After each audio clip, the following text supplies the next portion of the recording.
até o domingo passado e hoje iniciamos a continuidade daquilo que foi falado no domingo passado. Então quero convidar os irmãos e irmãs a abrirem sua Bíblia no livro de Atos, capítulo 8, versículo 14 a 25.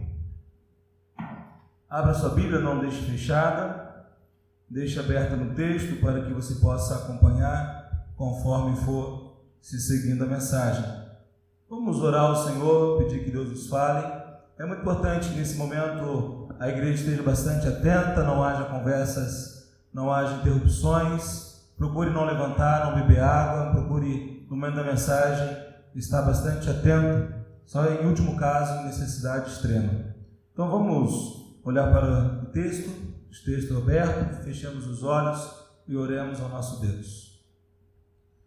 Obrigado, Pai querido, porque até aqui a nossa igreja, nós como povo, como família, expressamos a nossa fé, a nossa adoração a Ti através dos cânticos. Obrigado por esse momento em que leremos a Tua Santa Palavra, que Teu Espírito Santo venha ministrar os nossos corações, aplicando conforme Tu tens designado, ó Deus, que haja compreensão, que haja entendimento e uma transformação que somente o Senhor pode fazer em nossas vidas. Obrigado, Deus, em nome de Jesus que oramos. Amém. Hoje nós veremos aqui nesse texto, a pergunta que eu trago a vocês como introdução é: você já é convertido? Faça essa pergunta aqui. Você já é convertido? Vamos pensar nisso, lendo o texto, olhando para o texto e ver o que a palavra nos ensina. Versículo 14, acompanhei do capítulo 8.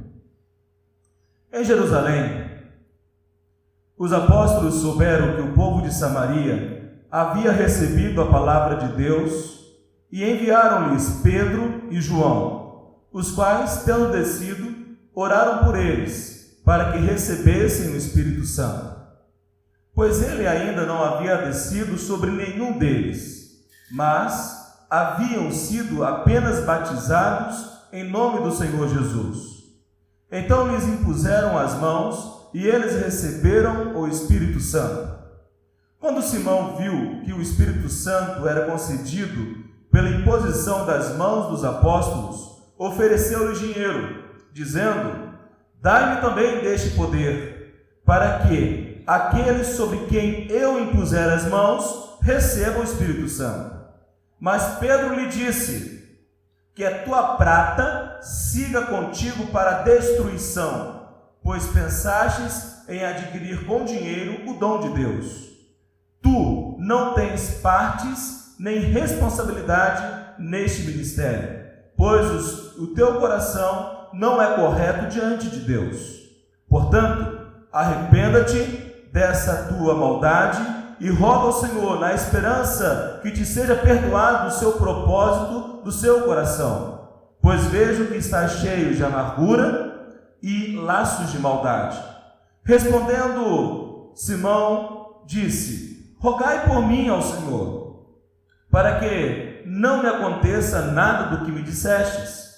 Assim, depois de afirmar e anunciar a palavra do Senhor, voltando para Jerusalém, evangelizavam muitos povoados dos samaritanos. O fato, queridos, muito grave que está diante de nós, quando olhamos para a vida deste homem chamado Simão, o mago, aquilo que o texto está nos narrando nessa noite deve fazer com que paremos e pensemos em algo extremamente sério. E a pergunta que já foi feita: você é convertido? Você verdadeiramente nasceu de novo?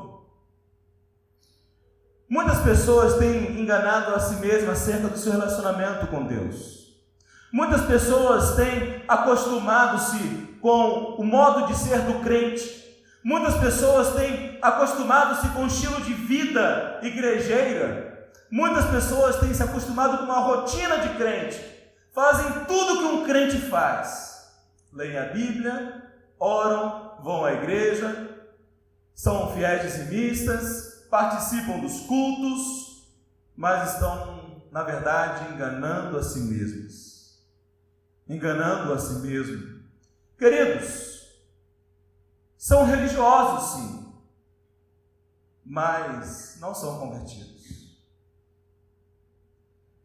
Se denominam como cristãos, mas não obedecem a Jesus. Se consideram como filhos de Deus, mas na verdade são filhos da ira. Quando nós consideramos essas questões e realidades, precisamos parar e pensar, cada um de nós, fazermos um autoexame, olharmos para a nossa vida e realmente perguntarmos: eu verdadeiramente sou convertido? Eu verdadeiramente nasci de novo? Eu verdadeiramente fui regenerado por Deus? Porque é muito fácil acostumar-se com a vida de crente. É muito agradável. Crente, hoje infelizmente isso não é verdade, porque o cenário do evangelho brasileiro é vexatório, não é? Os grandes escândalos provêm de crentes medíocres, mas quando, algum tempo atrás, falar que era crente ajudava até a conseguir um emprego, porque o crente é uma pessoa idônea, é uma pessoa correta, é uma pessoa que você pode confiar. Hoje, infelizmente, esse cenário está mudando. Mas o fato é que muitas pessoas têm agido como crente, como convertidos, mas não são. E eu pergunto a você: verdadeiramente você é convertido? E, amados, quando nós falamos de conversão, você pode indagar o seguinte: mas pastor, o que é conversão? Não é? O que significa isso? Quando nós pensamos em conversão, nós temos que compreender que conversão é o ato em que a pessoa volta-se do pecado em arrependimento para Cristo em fé. Conversão é, portanto, esse ato da pessoa voltar-se do pecado em arrependimento para Cristo em fé. E quando nós falamos de conversão, dessa atitude de uma mudança radical, profunda na vida humana, mudança essa que somente Deus pode gerar, somente Deus pode realizar, nós precisamos compreender o que é arrependimento, porque muitas pessoas têm sentido, não é arrependimento, mas elas têm sentido remorso. Arrependimento o que é? É exatamente o abandono. Arrependimento é repúdio pelo pecado. Uma pessoa que arrependeu-se é uma pessoa que verdadeiramente ela está resoluta, ela está determinada, ela está convicta de que ela não pode mais viver uma vida de rebeldia e desobediência a Deus. Uma pessoa que é convertida, ela não fica amarrada, ela não fica presa, ela não fica numa vida de pecados que outrora cometia quando não tinha Cristo Jesus como Senhor. E é triste, meus irmãos, verificarmos que muitas pessoas se falam como convertidas, mas não evidenciam em sua vida nenhum arrependimento. Permanecem numa vida de pecados. A conversão, portanto, ela tem no arrependimento esse aspecto negativo, mas ela tem também na fé o seu aspecto positivo. E o que é a fé? A fé é apropriar-se das promessas e a obra de Cristo. Uma pessoa que arrependeu-se dos seus pecados e voltou-se do pecado para Deus, crendo em Cristo Jesus, pela fé, ele confia que tudo quanto Jesus Cristo providenciou é suficiente. Tudo quanto Jesus Cristo fez é aquilo que eu jamais poderia fazer, então somente por causa de Cristo, hoje eu tenho uma nova vida. A fé, portanto, ela está no cerne do Evangelho. Sem fé é impossível agradar a Deus. E o que é fé? É apropriar-se das promessas e da obra de Cristo Jesus. Fé é dar créditos às afirmações e confiar em Deus. Por isso, sois salvos pela graça, por meio da fé. Isto não vem de vós, é dom de Deus. Não vem das obras para que ninguém se glorie. Então, uma pessoa que é convertida, uma pessoa que abandonou a sua vida de pecados e voltou-se para Deus em Cristo Jesus, crendo em Cristo Jesus, ela não é uma pessoa que confia nos seus próprios méritos, mas confia em tudo que Jesus Cristo fez. Eu pergunto a você: você é convertido? Você verdadeiramente já arrependeu-se dos seus pecados? Você verdadeiramente já morreu em Cristo Jesus para uma vida de pecados? Quando nós morremos em Cristo, quando nós realmente temos a nossa fé em Cristo Jesus, nós não somos mais escravos do pecado. Há muitas pessoas que se dizem crentes, que seguem Jesus, mas estão acorrentadas ao pecado. Isto não é verdade para um convertido. Ele foi liberto para obedecer. Ele foi liberto para ter uma vida que agrade a Deus, uma vida que confie totalmente nos méritos do Senhor Jesus.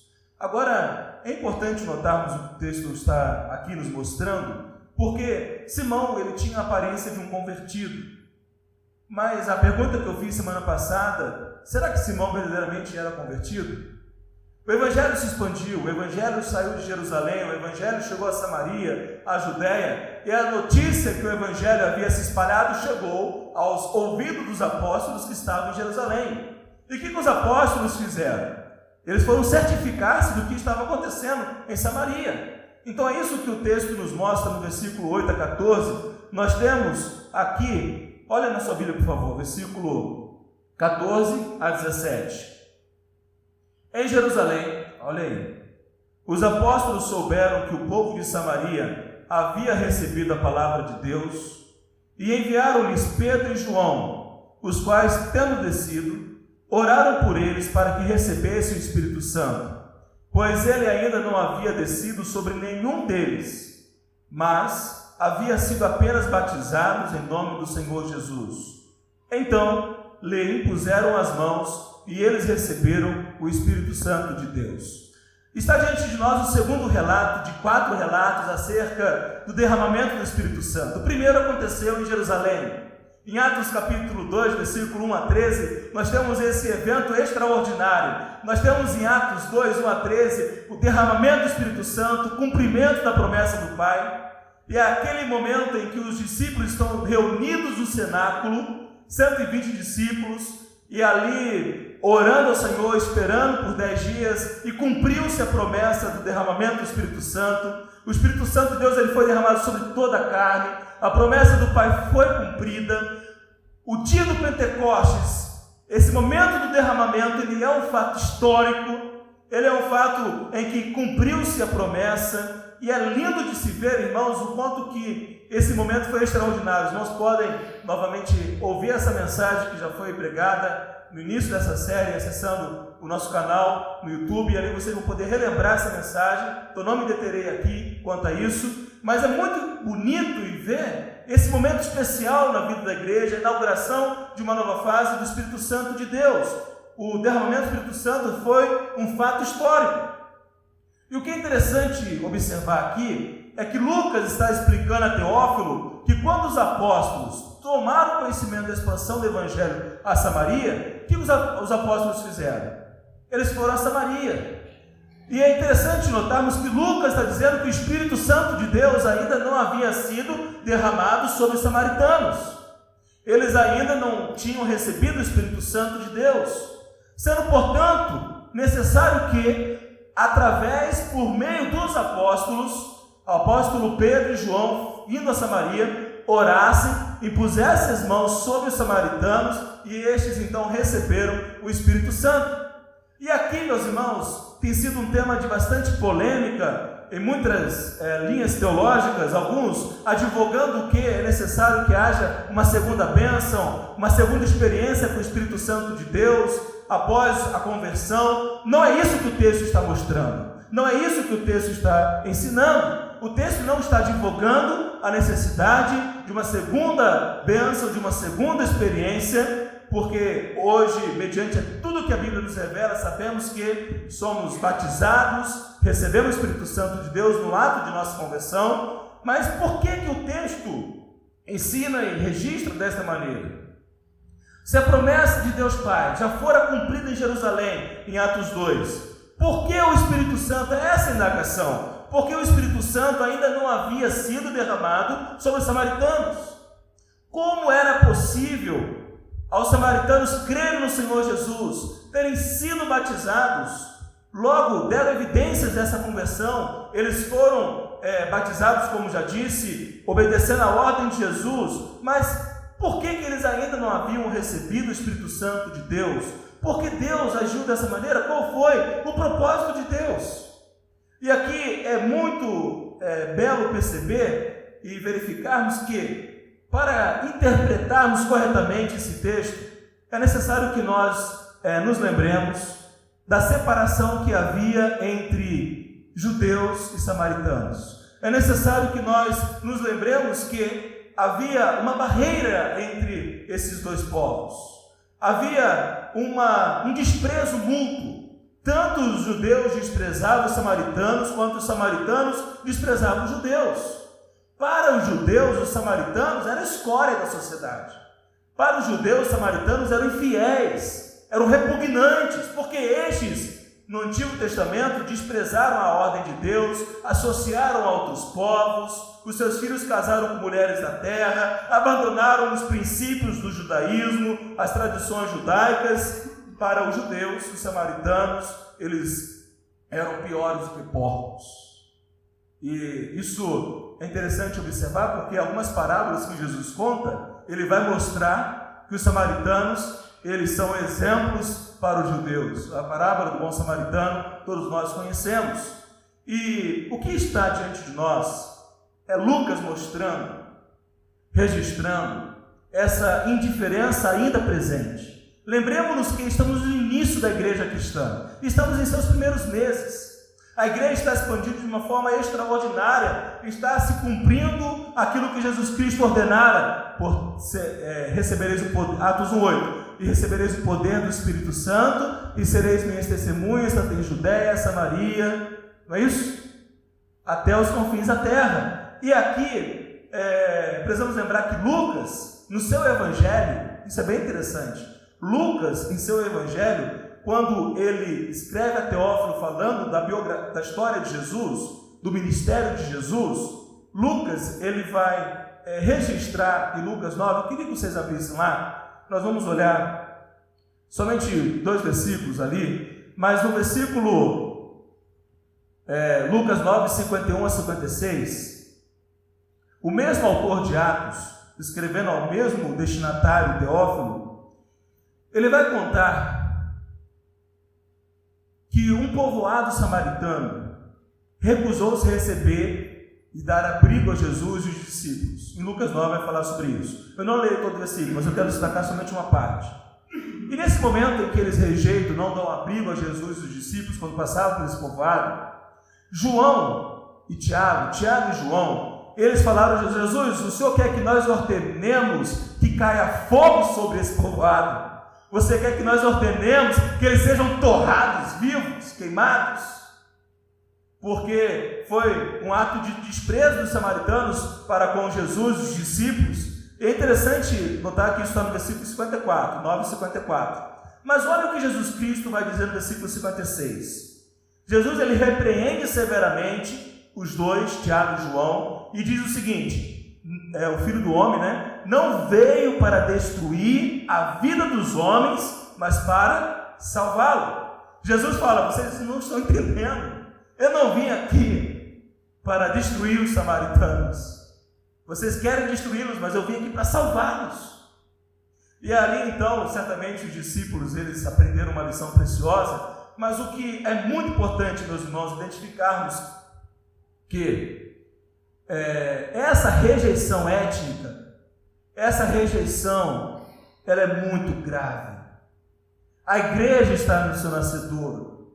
Lucas destaca que foi necessário que os apóstolos Pedro e João orassem e impusessem a mão sobre os samaritanos, justamente, meus queridos, para romper, para aniquilar, para destruir essa separação que havia entre judeus e samaritanos.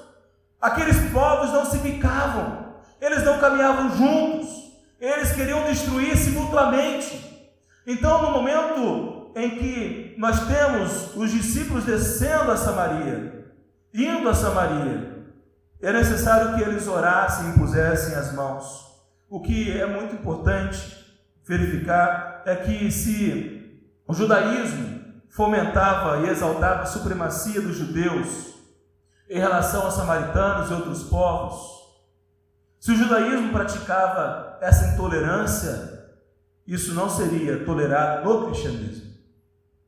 A atitude de sobrepor um povo ao outro, uma etnia à outra. E nós temos isso muito claro aqui. Nós temos a convicção de que o cristianismo, ele é a expressão da encarnação da graça de Deus. O cristianismo é a expressão da encarnação da graça de Deus e o aniquilamento, meus amados irmãos, de qualquer expressão de supremacia étnica. Não tem nenhum povo melhor do que o outro, nenhum povo é superior do que o outro. E aqui está sendo estabelecido esse princípio, e nós temos como símbolo dessa derrubada, da separação, é justamente essa ação de Deus por meio dos apóstolos, de judeus que outrora queriam que os samaritanos morressem queimados, fossem destruídos. Agora estes queriam que o fogo consumidor de Deus descesse sobre eles para destruí-los. São os mesmos que estão orando, impondo a mão, não para que o fogo que destrua venha sobre eles, mas para que venha o fogo do Espírito Santo, para que venha o derramamento do Espírito Santo, para que venha sobre eles o cumprimento da promessa, no sentido de que não que ela não fosse cumprida, mas sim de que todos os povos, línguas e nações receberiam, aqueles que fossem convertidos receberiam o Espírito Santo de Deus. E nós sabemos que a única forma de nós testemunharmos de nossa fé em Jesus e pregarmos o Evangelho de Jesus com eficácia é tão somente por meio, através da ação poderosa do Espírito Santo de Deus em nossas vidas. Os discípulos já eram convertidos, mas Jesus ordenou: vocês vão aguardar o derramamento do Espírito Santo para proclamar. E nós temos aqui esse momento em que os samaritanos também, eles são cheios do Espírito Santo de Deus. E que lição preciosa para nós, queridos irmãos. Como é importante para nós verificarmos que o derramamento do Espírito Santo sobre os samaritanos nos ensina que não há da parte de Deus, é muito importante isso, predileção. Deus não faz predileção de povo, Deus não faz predileção de língua, Deus não faz predileção de nação. A graça de Deus, a graça salvadora de Deus é dispensada a todos os povos, línguas e nações. Deus quer que a sua igreja alcance, Deus quer que a sua igreja seja proclamadora do Evangelho a todas as gentes, de todos os povos, línguas e nações. Não há barreira étnica, não há barreira linguística, não há barreira racial para o povo de Deus. Isso é tão belo, isso é tão bonito. Nós somos gentios, não somos judeus. Nós temos aqui a expressão dessa graça de Deus que alcançou gente de todos os povos, línguas e nações. Como é belo, meus irmãos e irmãs, verificarmos isso. E alguns anos à frente, mais à frente, talvez 2 décadas e meia, quando o Evangelho de Deus já havia alcançado toda aquela região do Mediterrâneo, está se expandindo à Europa, nós temos o apóstolo Paulo escrevendo a igreja em Roma. Eu quero convidá-lo então a abrir esse texto. Romanos capítulo 10, versículo 11 e 12. No ano 57, o apóstolo Paulo ele vai dizer à igreja na cidade de Roma. Abra Romanos 10, 11 e 12. Porque a Escritura diz: todo o que nele crê nunca será envergonhado. Todo aquele que crê no Senhor Jesus, o contexto diz isso. Pois não há distinção entre judeu e grego, porque o mesmo Senhor é Senhor de todos, rico para todos que o invocam. Isso é belíssimo. E esse princípio de um Deus que quer alcançar as nações não está somente no Novo Testamento, mas está no Antigo Testamento. Deus ele separou Abraão, e a partir de Abraão ele fala que todas as nações da terra serão abençoadas por meio dele.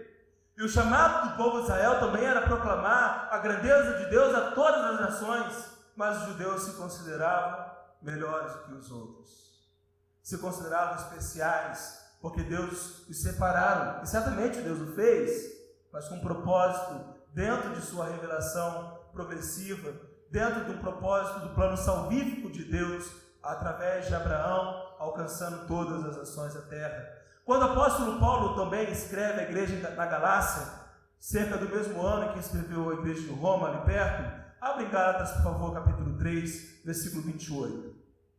Isso em torno do ano 57. Gálatas 3, 28.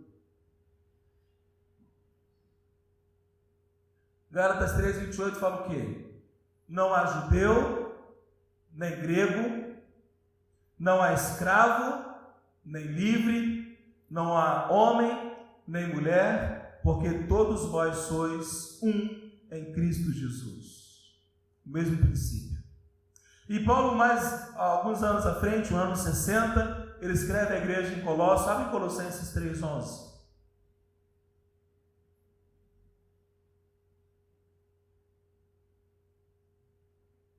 Colossenses 3:11, nós temos a seguinte declaração de Paulo: nesse caso, não há mais grego nem judeu, nem circuncisão, nem incircuncisão, bárbaro, cita, escravo ou homem livre, mas sim Cristo,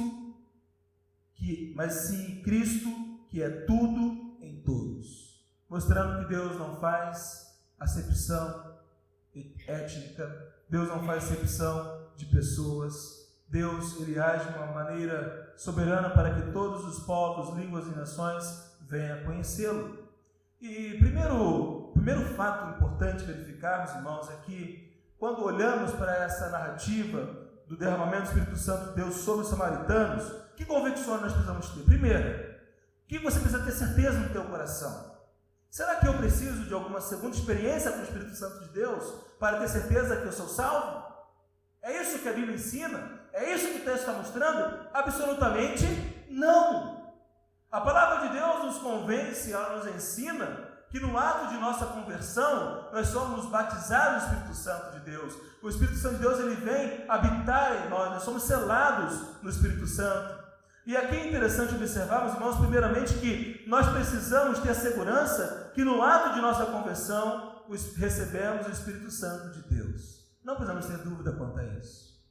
Se você já se arrependeu dos seus pecados, creu no Senhor Jesus, se você é nova criatura, se você realmente repudia o pecado na sua vida, se você tem nojo do pecado, tem nojo de pecar e deseja ter uma vida que agrade a Deus, isto é uma evidência para que reconheçamos essa ação de Deus. Então, não há segunda bênção.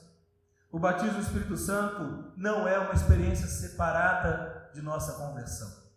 Ela acontece no ato em que Deus, por meio do seu Espírito, nos converte e nos salva. Agora, a segunda convicção que nós precisamos ter, qual que é? Precisamos ter a convicção de que precisamos ser uma igreja comprometida com a expansão do Evangelho de Deus a todos os povos. Não é esse o princípio aqui de Atos capítulo 8? Nós não temos o princípio de que o Evangelho está se expandindo? Ele saiu de Jerusalém, ele chegou à Judéia, chegou a Samaria e não vai parar ali. Então nós não podemos, meus irmãos, isso é muito importante, restringir a nossa ação evangelística somente à cidade de Pompeia. Há alguns anos Deus tem nos mostrado como igreja que precisamos olhar para 17 mil pessoas que não professam a fé no Senhor Jesus em nossa cidade. A nossa igreja está comprometida a testemunharmos a todos os habitantes de Pompeia, anunciarmos que Jesus Cristo é o Salvador e Senhor, anunciar que elas precisam arrepender seus pecados, voltar-se para Deus. Nós temos ouvido essa mensagem da parte de Deus, este é o nosso comprometimento, mas não é unicamente o campo de ação de nossa igreja. A primeira igreja batista em Pompeia, ela precisa ir além, muito além do que Pompeia. Nós não podemos somente olhar para a nossa cidade. Nós precisamos sim, na cidade de Pompeia, termos estratégias evangelísticas para alcançarmos todos os tipos de pessoas, todas as etnias de Pompeia. Mas nós precisamos, meus amados irmãos, olhar também para o nosso estado de São Paulo. A nossa igreja hoje tem um trabalho em Cândido Mota, mas nós só podemos olhar para lá, precisamos olhar para o estado, para o nosso Brasil, para o mundo.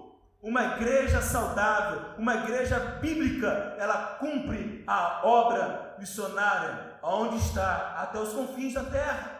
Não faz acepção. Então, como que nós, como igreja do Senhor Jesus, conseguiremos isso? Através da oração.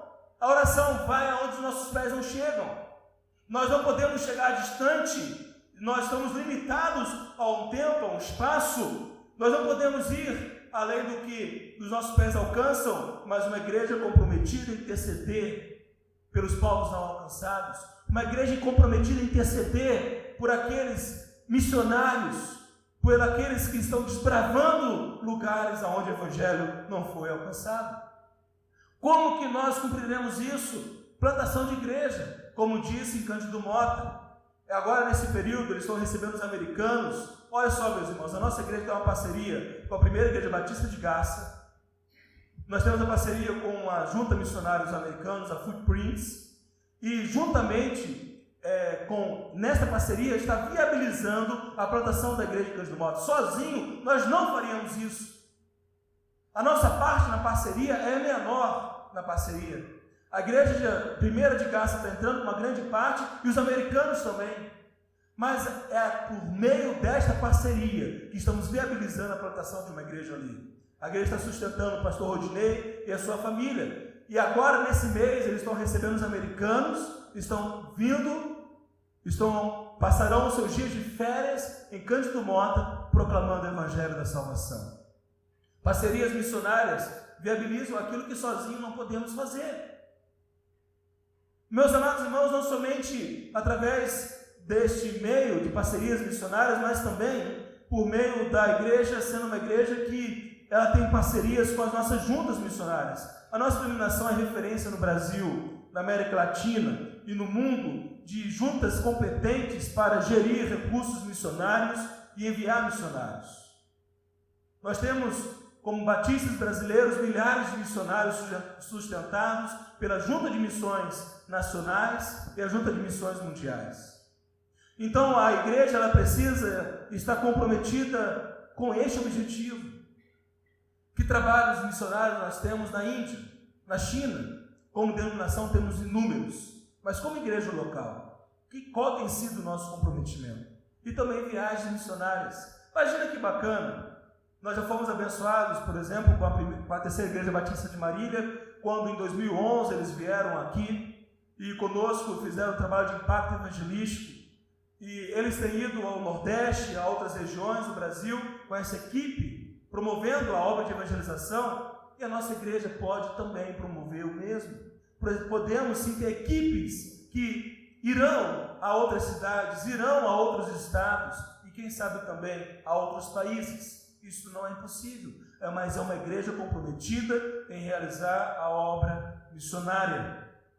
Quando os apóstolos, irmãos, eles foram a Samaria, quando os apóstolos Tiago e João viram o que o Espírito Santo de Deus estava realizando em Samaria, com certeza o coração deles ficava pujantes, com certeza eles se animaram, se alegraram, eles puderam ver o que Deus estava fazendo, e eles perceberam, identificaram que no Evangelho não existe barreira étnica, o Evangelho não faz acepção, não existe predileção, mas o Evangelho de Deus é para ser proclamado a todos, para que se arrependam dos seus pecados e creiam no Senhor Jesus. E os samaritanos agora, então, com o poder do Espírito Santo de Deus, não somente eram agora os receptores do Evangelho, mas eles agora também eram os testemunhos do Evangelho. Juntamente com os judeus convertidos, eles se colocariam na disposição para testemunhar de Jesus às outras pessoas. Isso é extremamente importante para nós. Por quê? Um convertido, preste atenção nisso. Se você é convertido ao Senhor Jesus, você amará os perdidos. Se você verdadeiramente nasceu de novo, você terá desejo no seu coração, você terá atitudes, você terá realmente um comprometimento em anunciar o Evangelho àqueles que estão perdidos. Agora observamos o texto e vamos verificar que não somente há esse relato de Lucas, mas aqui Lucas ele vai voltar a tratar, depois que encerra esse assunto, ele volta a tratar de Simão. Não é isso? O mago. E quando ele volta a tratar de Simão, a indagação, os irmãos se lembram do domingo passado, que eu indaguei a igreja, de qual era de fato o verdadeiro interesse de Simão em dizer que cria em Jesus. Irmãos, se lembram disso? O que realmente Simão buscava? Ele estava interessado realmente em ter um relacionamento com Deus? Ou em ter o mesmo poder que Filipe tinha para realizar sinais extraordinários? Qual era verdadeiramente o interesse de Simão, o mago, em dizer que cria em Jesus? O que realmente ele queria? Qual era de fato o seu interesse? E meus irmãos, quando nós paramos para olhar o texto, vamos perceber que nós temos mais evidências no texto para dizer que Simão era um falso convertido. Nós temos evidência no texto para dizer que Simão, envolto ao paganismo, não estava compreendendo o que era verdadeiramente o Evangelho. Olha na sua Bíblia, por favor. Versículo 18 a 24. Depois que Simão observou que os apóstolos ergueram a mão e os samaritanos receberam o Espírito Santo de Deus, olha só. Versículo 18. Quando Simão viu que o Espírito Santo era concedido pela imposição das mãos dos apóstolos, ofereceu-lhes o quê? Dinheiro, dizendo: dai-me também este poder, para que aqueles sobre quem eu impuser as mãos recebam o Espírito Santo. Mas Pedro lhe disse: que a tua prata siga contigo para a destruição. Olha que declaração de juízo ferrenha que Pedro diz. Declara: pois pensastes em adquirir com dinheiro o dom de Deus. Tu não tens prata, tu não tens parte nem responsabilidade neste ministério, pois o teu coração não é correto diante de Deus. Portanto, arrependa-te dessa tua maldade e roga ao Senhor na esperança de que te seja perdoado o propósito do teu coração, pois vejo que estás cheio de amargura e em laços de maldade.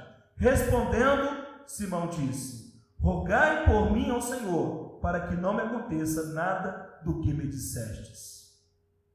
A evidência do texto me faz concluir, me faz pensar que Simão, ele é um falso convertido. Talvez você possa pensar diferente acerca daquilo que estou expondo acerca de Simão. Mas, meus amados irmãos, Simão não dá evidência alguma de que ele é uma pessoa convertida ao Senhor Jesus. Ele não dá evidência alguma de arrependimento. Ele não dá evidência alguma da sua fé, da sua confiança na obra que Jesus realizou. Certamente eles conheciam o Evangelho. Filipe e os demais judeus que saíram de Jerusalém, fugindo da perseguição, eles proclamaram o Evangelho da salvação. Não eram pessoas que desconheciam a mensagem da salvação. E aqui nós temos então Simão demonstrando o seu verdadeiro interesse. O interesse de Simão é no poder de Deus e não em Deus. O interesse de Simão é nas bênçãos de Deus e não em Deus. O interesse de Simão é lucrar com o reino de Deus e não ser servo no reino de Deus. Isto é muito sério. Nós não podemos, como igreja do Senhor Jesus, ignorarmos o que o texto está nos mostrando e verificarmos, irmãos e irmãs, que vivemos um tempo em que as pessoas têm agido como Simão. São como Simãos dentro das igrejas. Pessoas que querem as bênçãos, pessoas que querem o poder, pessoas que querem as riquezas, pessoas que querem que Deus faça tudo o que elas querem, mas não querem nada com Deus, não querem comprometimento com o reino de Deus, não querem relacionamento com Deus, só buscam a Deus quando tem uma necessidade. Está doente? Ora por mim, porque eu estou doente. Precisa realizar algum trabalho na igreja, algum serviço?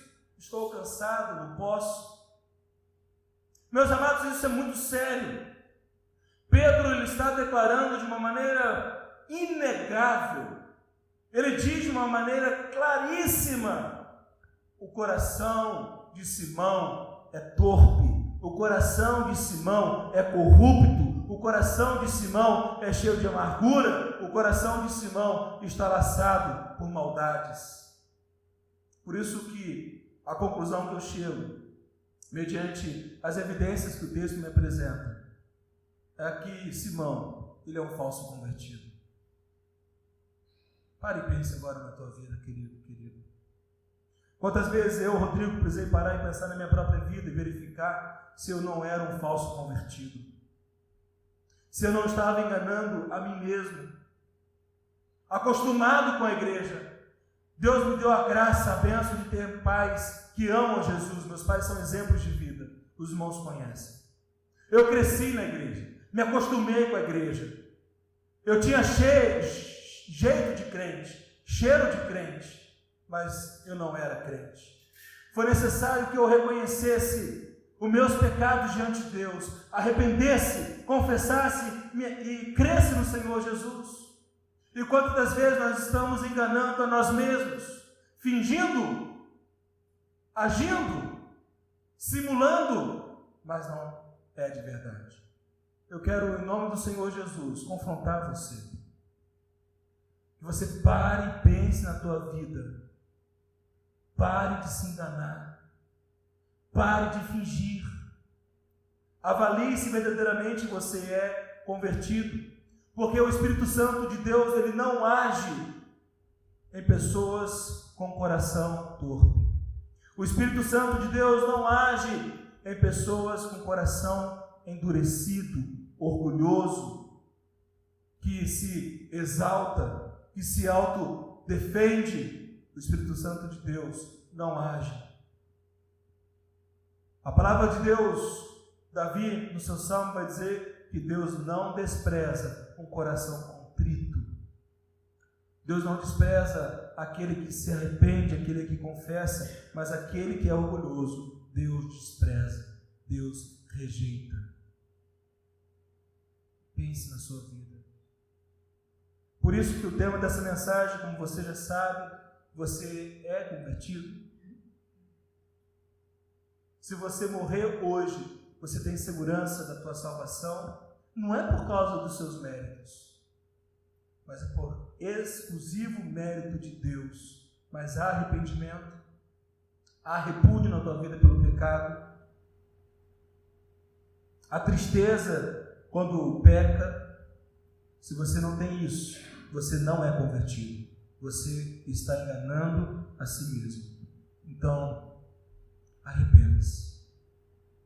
Peça perdão a Deus. Creia no Senhor Jesus. Pare e pense. Qual é o seu verdadeiro interesse nesta noite?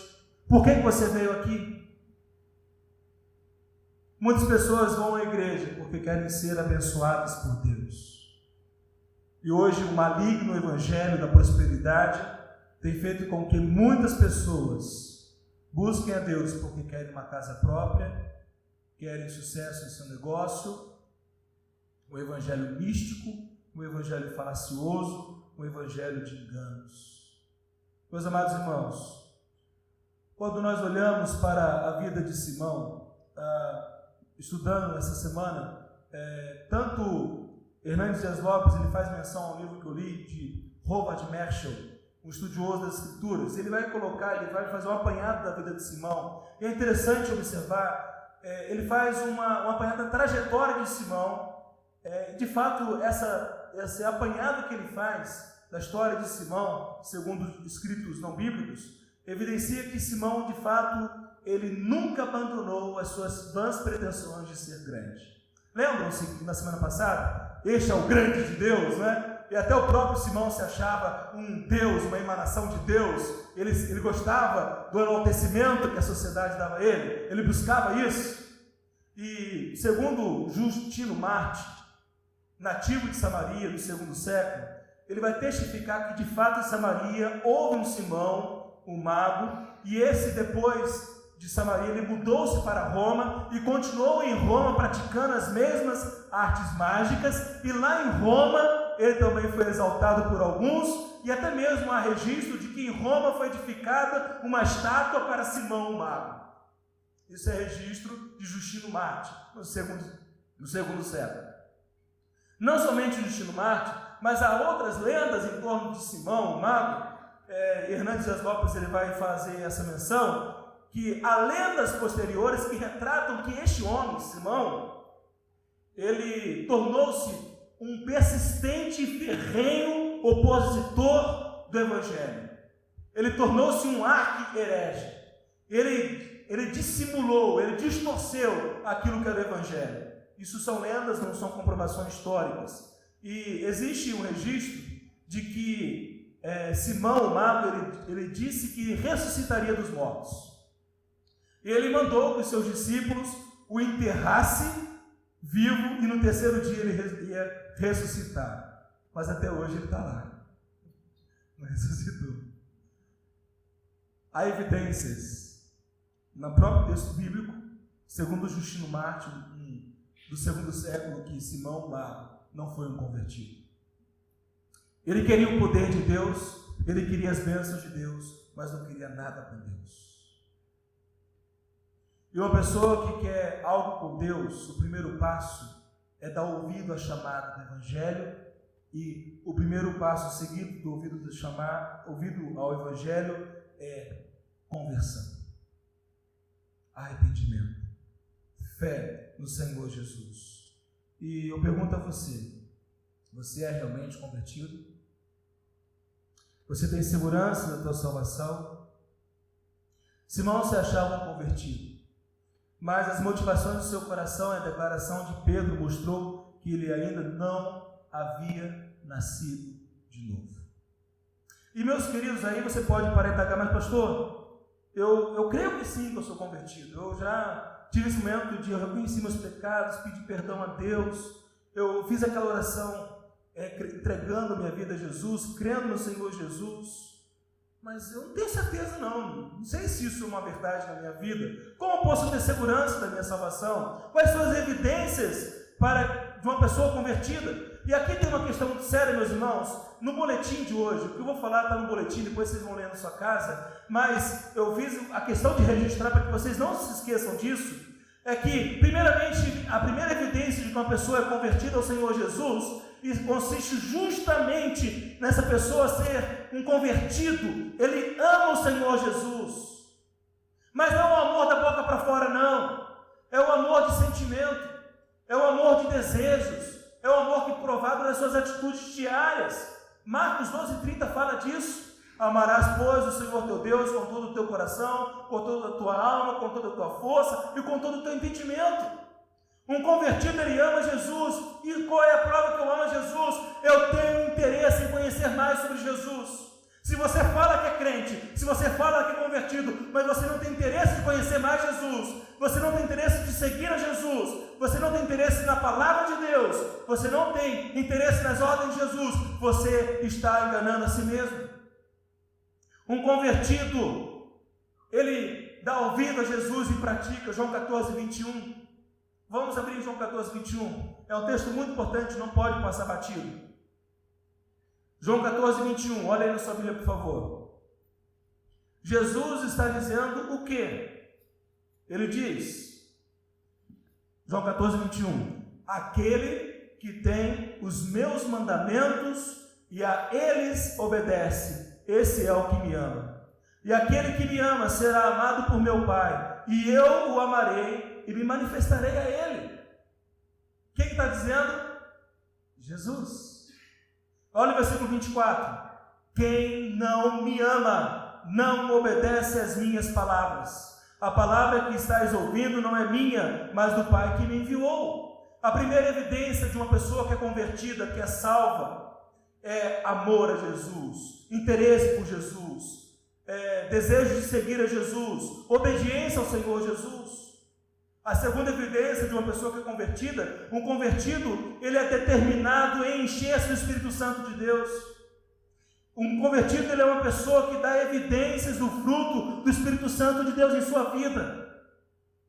E quais são as evidências de uma pessoa cheia do Espírito Santo? Não é falar línguas estranhas, não é cair no chão e se estribuchar, não é emocionalismo. Evidência do Espírito Santo de Deus, meus amados irmãos, é o fruto do Espírito. O que é o fruto do Espírito? Abra lá sua Bíblia em Gálatas 5, 22 e 23.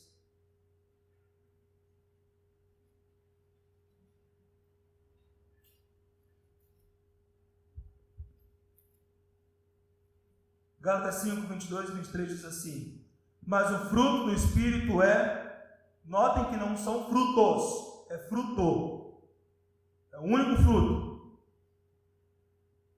Mas o fruto do Espírito vamos juntos comigo, por favor? Amor, todos juntos? Amor, tá fraco. Amor, alegria, paz, paciência, benignidade, bondade, fidelidade, amabilidade e domínio próprio. Contra essas coisas não existe lei. Uma pessoa cheia do Espírito Santo de Deus é uma pessoa amável, paciente, bondosa, graciosa, que crê e confia. É uma pessoa que ama os perdidos, proclama o Evangelho. Uma pessoa que é cheia do Espírito Santo de Deus, observe isso, preste atenção, ela repugna a si mesmo. Olhe isso. Ela repugna a si mesmo quando verifica que está praticando as obras da carne.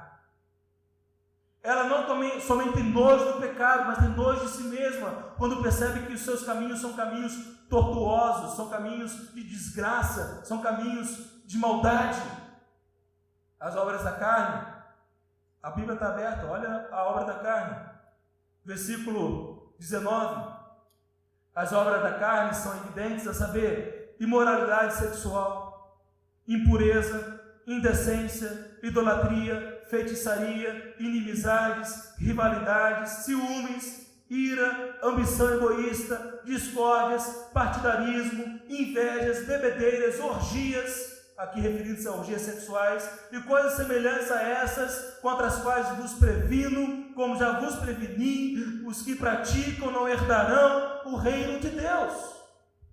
Uma pessoa que é convertida ao Senhor Jesus, ela repugna, ela tem nojo do pecado, e se porventura ela comete esse deslize, ela tem nojo de si mesma, ela se arrepende, ela clama a misericórdia de Deus, e ela é ferrenha, desejosa em buscar mudança. O grande desejo, busca incessante é ser cheio do Espírito Santo. Ser cheio do Espírito Santo, meus irmãos, não é para todos. É mediante uma busca pessoal, é mediante uma busca determinada de obediência àquilo que a palavra de Deus diz, de praticar aquilo que a palavra diz. Há muitos crentes que estão entristecendo o Espírito Santo de Deus, porque não estão dando ouvido à palavra, não estão obedecendo, praticando.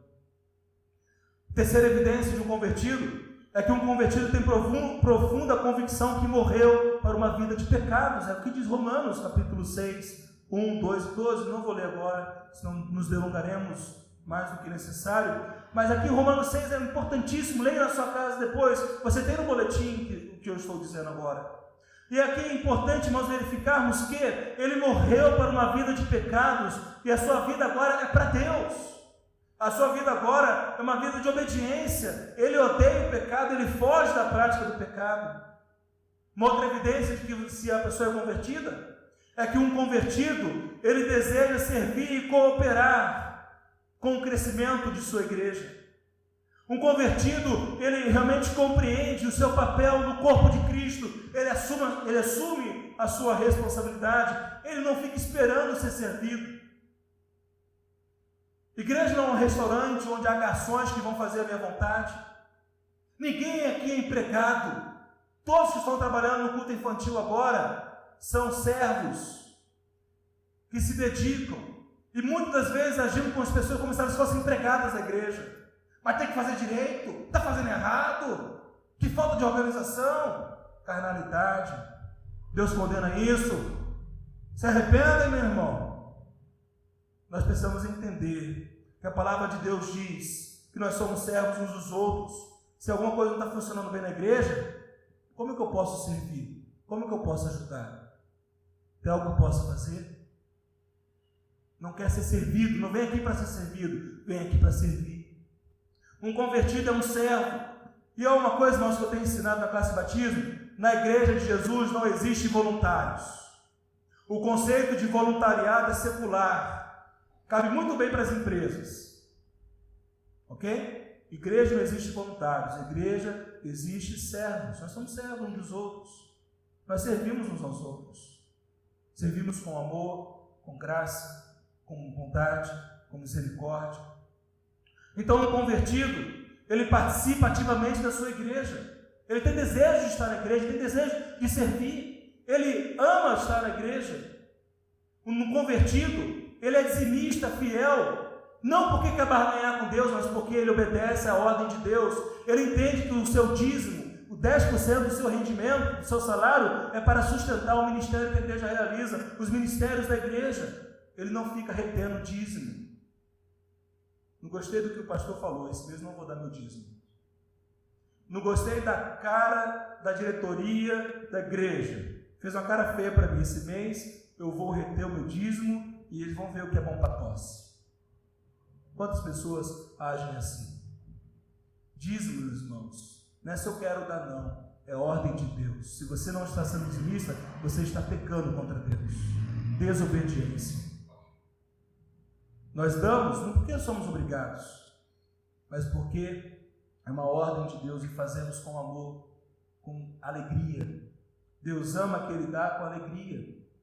Nós fazemos porque entendemos que nós somos cooperadores. Ele assume a responsabilidade de manter os ministérios da igreja. Um convertido age assim.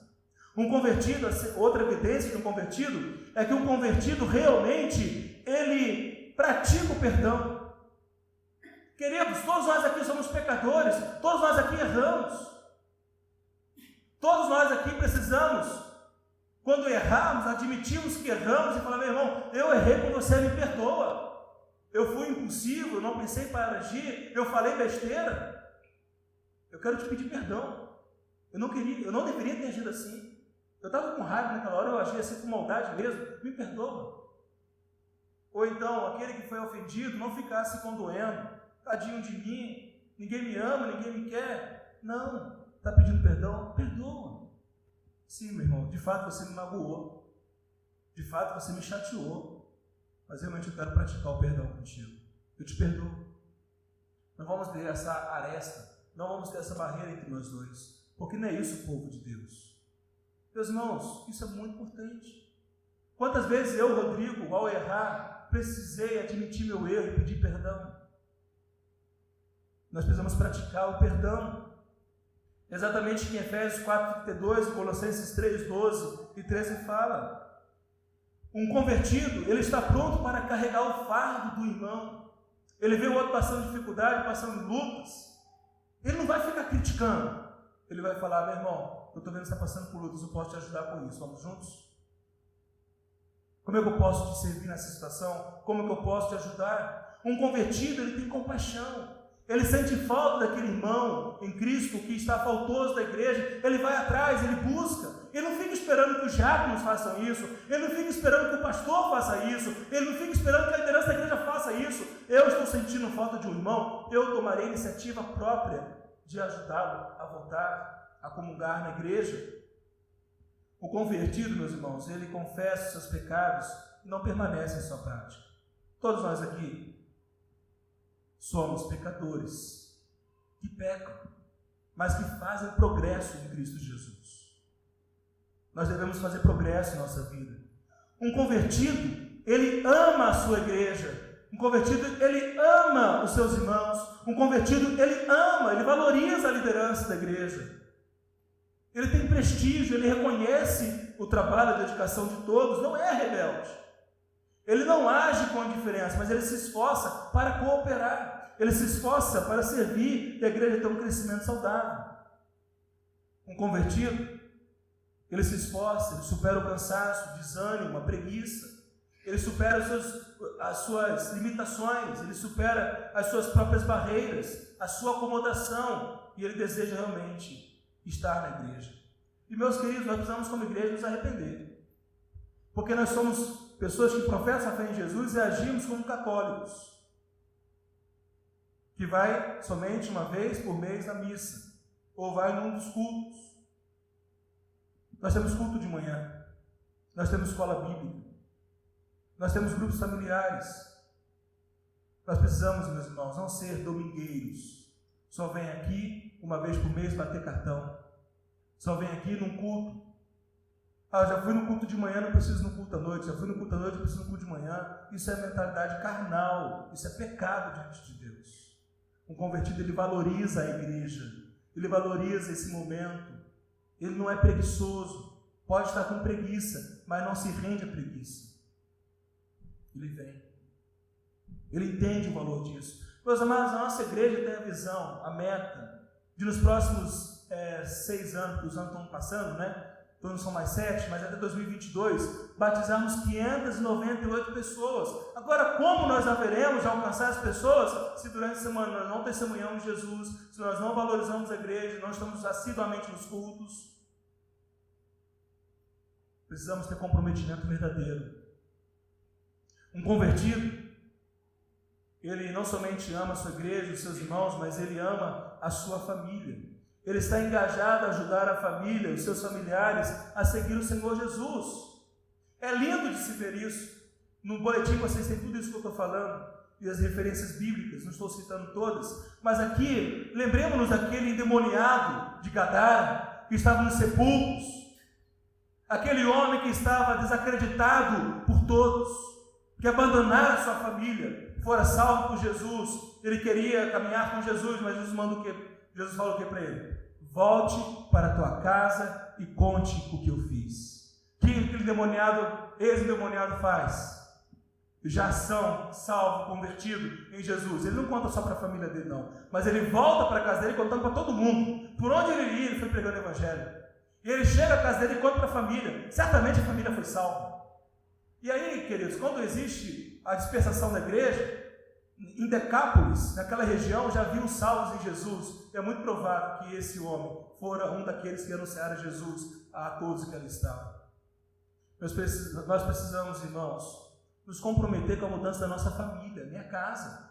Meu pai é convertido, minha mãe é convertida, meus irmãos são convertidos, meus filhos são convertidos? Não são? Pois bem, esse é o seu primeiro campo missionário. Testemunho do Evangelho com a sua vida, com as suas palavras, com as suas ações. Não te cales, apresente o plano de salvação, deixe a sua família ver Jesus fazendo obra na tua vida, seja cheio do Espírito Santo para testemunhar. Se a sua família já é salva, aleluia, então encoraje a sua família a manter-se fiel e firme, e através da sua família, são famílias alcançando famílias. Qual é a nossa visão de igreja? Vamos falar todos juntos? Uma igreja... Essa é a visão que Deus deu para a nossa igreja. Deus deu essa visão para mim como pastor da igreja. Foi o primeiro ano, os primeiros meses como pastor da igreja. E Deus, a caminhada com os irmãos, está mostrando exatamente isso, Rodrigo. A igreja é uma família, Cristo é igreja. A igreja precisa ser uma igreja de famílias transformadas. E ser uma igreja de famílias transformadas em Cristo. Ela vai impactar não somente com o pé, mas onde quer que nós estejamos. Então, o que precisamos reconhecer é que a atuação do Espírito Santo de Deus deve ser verificada na vida de todo convertido. E para vivenciarmos, meus irmãos, cada uma dessas acelerações bíblicas, nós entendemos a ação do Espírito Santo não é pela força, não é pela violência, não é pela arrogância, não é pela força humana que faremos isso. Não, tudo isso dos ídolos que apresentamos, irmãos, como sinais, evidências de um convertido, isso se dá pela dependência do Espírito Santo de Deus, pela intimidade com Deus, porque nós, embora tenhamos corrido para o pecado, ainda temos uma natureza pecaminosa. E o Espírito Santo de Deus não age em pessoas de coração torto. É preciso quebrantamento, é preciso arrependimento, é preciso confissão, é preciso abandono. O Espírito Santo de Deus ele sempre vai agir para que nós reconheçamos a excelência, a grandeza, a supremacia, a exclusividade do Senhor Jesus. O que nós temos aqui em Samaria são os apóstolos cheios do Espírito Santo. O que nós temos aqui é a igreja de Samaria cheia do Espírito Santo de Deus. O Espírito Santo de Deus foi derramado. O que acontece agora? Os apóstolos foram lá. Tudo aconteceu como Deus havia determinado. E agora eles retornam para Jerusalém. Uma ponte aérea. Não é? Como é que eles retornam para Jerusalém? Os apóstolos entenderam que o Evangelho não era só para os judeus, finalmente. Eles entenderam que também era para os samaritanos. O avanço, todos avançam depois, a continuação da carta de família, isso. E eles retornam para Samaria, para Jerusalém direto. É isso que eles fazem? Foi assim que aconteceu? Não foi assim não. Olha aí em Atos 8:25.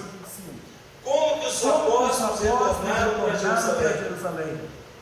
Isso é extraordinário. Versículo 25 de Atos 8 diz: Assim, depois de afirmar e anunciar a palavra do Senhor, voltando para Jerusalém, evangelizavam muitos povoados. Que bênção, que lindo! Eles não somente fortaleceram a igreja de Samaria, mas por onde eles passavam, tinha um povoado dizendo ali, daquele povoado não era para dar fogo do céu, queimar aqui não, mas era para falar de Jesus, para testemunhar dessa canção. Isso é extraordinário. Eu me encanto, isso me empolga, porque eles verdadeiramente viviam cheios do Espírito Santo de Deus. Eu vou pedir a Deus que um dia Deus me dê essa graça, fazer isso para mim, ser um homem que jamais me cai. Eu não faço isso. Como o Felipe fazia, eu tenho muito que aprender. E se eu sou um convertido ao Senhor Jesus, eu preciso imitar esses homens. São exemplos que nós precisamos imitar. Imite esses homens e mulheres que mostram. Então Pedro e João voltaram a Jerusalém, evangelizando os samaritanos. Nós temos aqui um comprometimento radical e absoluto com o Evangelho. Eles estão comprometidos com os valores de Deus. Eles renunciaram a si mesmos, suas vidas para cumprir o chamado de Jesus. Um convertido no Espírito sempre desejará. Ele sempre se empenhará para que os nossos irmãos conheçam o Evangelho da salvação. Isso é característica de uma pessoa convertida. Eu pergunto a você nessa noite: essa característica pode ser aplicada na tua vida? Essa lista que você vai levar para casa está no seu boletim, está na pastoral. Coloque isso daí, não dentro de um livro esquecendo sua passagem ao capricho, mas coloque isso na porta da sua geladeira. Olha para cada uma desses itens ali apresentados e busque isso. Coloque isso em prática na sua vida. Seja um homem, seja uma mulher que de fato evidencia a conversão de Jesus Cristo já produziu. E nós temos aqui exatamente isso. E a pergunta que eu fiz no início dessa mensagem foi exatamente: você é convertido? A atuação do Espírito Santo de Deus deve ser verificada na vida de todo convertido. Ele pergunta: a atuação do Espírito Santo de Deus pode ser verificada em sua vida?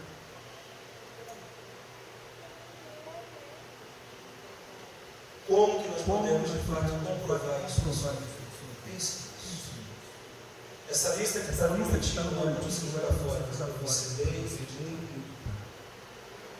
Nós temos aqui os apóstolos indo a Jerusalém. O Espírito Santo de Deus desce sobre os convertidos.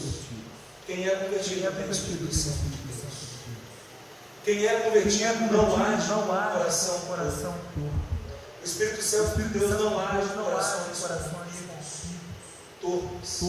A regeneração, a obra da salvação, Deus fala que nos dará novo coração. Não há novo nascimento sem novo coração. O Espírito Santo de Deus sempre impulsiona e sempre impulsionará a obra da evangelização, a obra missionária. Meus irmãos, glória a Deus. Porque Atos não foi ainda concluído. Nós somos no capítulo 29. E precisamos ser como convertidos ao Senhor Jesus. verdadeiramente buscarmos sermos homens e mulheres cheios do Espírito Santo. Vamos orar. Quero convidá-lo a colocar sua vida diante de Deus. Eu quero que você medite agora e avalie se o que você tem na sua vida é uma verdadeira conversão ou é um convencimento. Se você ainda não tem certeza que é convertido, arrependa-se agora dessa palavra de Deus, creia no Senhor Jesus e mude, deixa Deus mudar a sua vida. Se você já convertido, se consagra.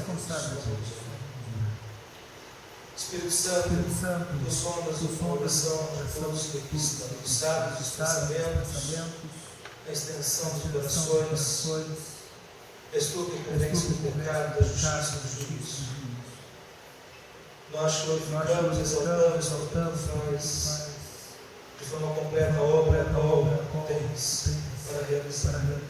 Obrigado porque o Senhor aplica a obra de salvação em nossas vidas. Que aqueles que não são ainda convertidos por ti tenham os seus olhos abertos, os seus ouvidos atentos, verdadeiramente venham se arrepender, repudiar o pecado, ter nojo do pecado e ir em direção a Deus. Crer no Senhor Jesus Cristo como único Senhor e Salvador. Ó Pai, obrigado porque os teus propósitos sempre se cumpriram. Obrigado por tua palavra, Pai, que foi vida explanada nessa e que possamos, por meio do Senhor, vivermos, ó Pai, o verdadeiro avivamento que o Senhor propõe. Que sejamos uma igreja verdadeiramente sadia, que ame os perdidos, que ame uns aos outros, e proclama com poder o teu Espírito, o teu Evangelho. Em nome de Jesus, oramos e agradecemos. Amém. Vamos ver se momento louvar o Senhor para chamar de cânticos. Você que nesta noite entendeu a mensagem, confessou Jesus como Senhor, e mente que a mudança de vida, procure o pastor. Não caminhe sozinho. Procure algum diácono da igreja. Precisamos, irmãos, viver o Evangelho segundo aquilo que o Evangelho permite. Vamos todos, por favor, nessa terra, vamos adorar o nosso Deus. Você que nos visitou, seja muito bem-vindo, nos alegramos com a sua presença. É muito bom tê-lo com a gente. E que essa semana seja uma semana de obediência, de prática da palavra, de testemunho do Evangelho. Então vamos louvar, glorificar o Senhor, orar, pedir a bênção, após o cântico, oração e oração. Ó Deus, teu amor, que a graça do nosso Senhor e Salvador Jesus Cristo e as doces consolações do Espírito Santo sejam com o seu povo, hoje para todos sempre. Amém. Amém, irmão. Vamos louvar o Senhor. Nosso Deus. Vamos dar as mãos, amados.